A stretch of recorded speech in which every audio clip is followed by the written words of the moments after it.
Hi folks, Dave Aljo Stress Guru, and today's a video blog and is an interview with friend and presentation genius Simon Raybould. Simon's got a book coming out entitled Presentation Genius, and I recently attended one of his workshops on developing perfect presentations.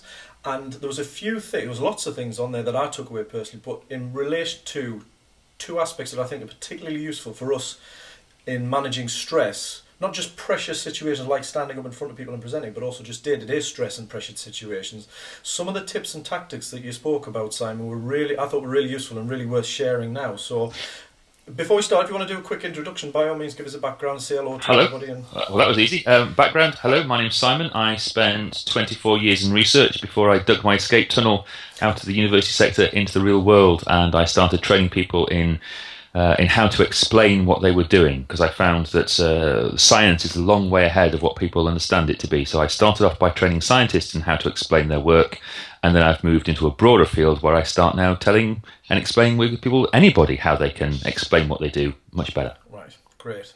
So that's and with that, you've recently completed, and you're hopefully, is it less than a month now to the launch? Less than a month now, yeah. And the book's called Presentation Genius. Presentation Genius, yes. Yeah. 40 little insights into the science of presenting. So. Great. And I know from our conversations in the past how much research has gone into that and work's gone into that. Just give us a very brief flavour of what's gone into it to sort of give it credibility. Yeah, my brain started to dribble out of my ears as I was working on it, because I've read just shy of 400 bits of research for the book.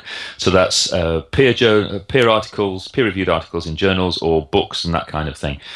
Just shy of 400 of them, because I'm a great I'm a great believer in the idea that you don't just tell people what you believe, you actually have it backed up by empirical evidence. Yeah. So what I've done is I've taken 400 pieces of research, I've translated them from scientist speak into English.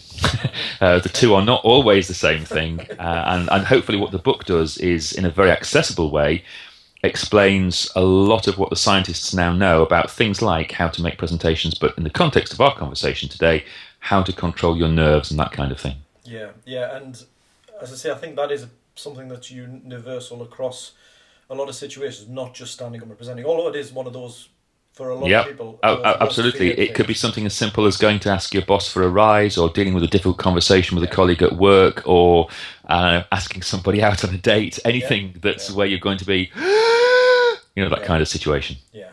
Yeah, great. So perhaps if we just jump in and we'll look at a couple of the techniques that you're talking about. I know there'll be a few visual things, so I might need you to move around a bit.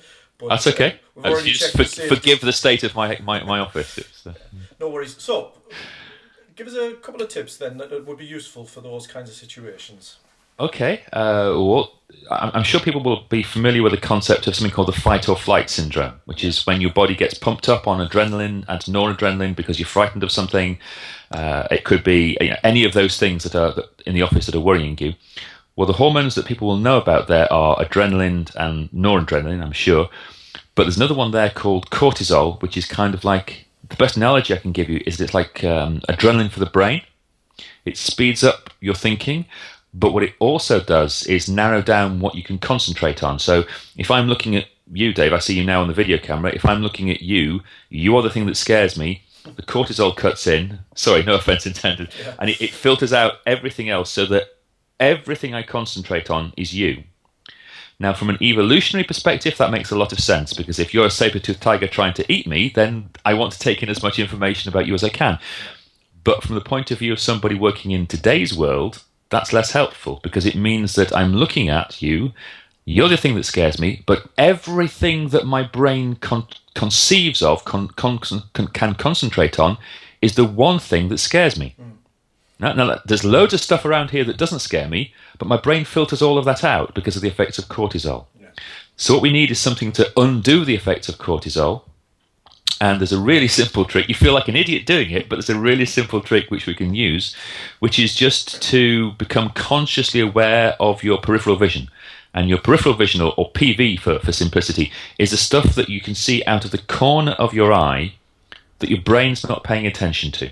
Right. So an exercise that I quite often ask people to do is to just put their hands together in front of their face, concentrate on this space between their hands, and while they are still looking at that space between their hands, swing their arms out horizontally in an arc. I'm sure my hands have just appeared off the camera, but you get the idea. I'm kind of off to the edge of my peripheral vision. Yeah. And when your hands are in that position, now have a look at how wide your PV, your peripheral vision is. Yeah.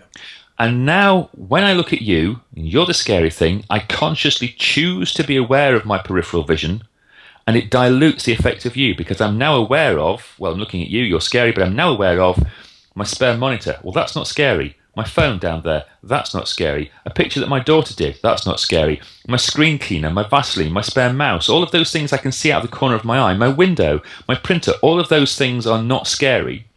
So what it does is put the scary thing, and I'm using you in this context as an example. Sorry, Dave.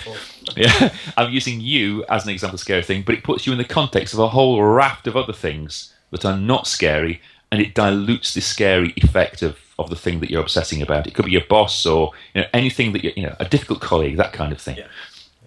It's remarkably effective.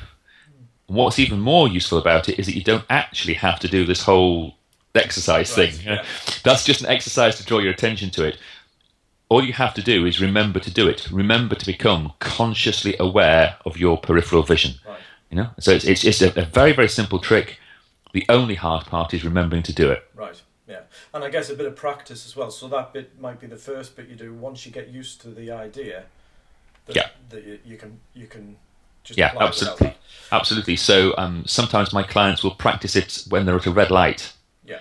They're sitting in their car and they know it's a red light. They know it's going to be for a minute or two, so they just become consciously aware of everything else. Yeah. Now, the beauty of that is it doesn't make them a less safe driver because they're still aware of the red light and stuff.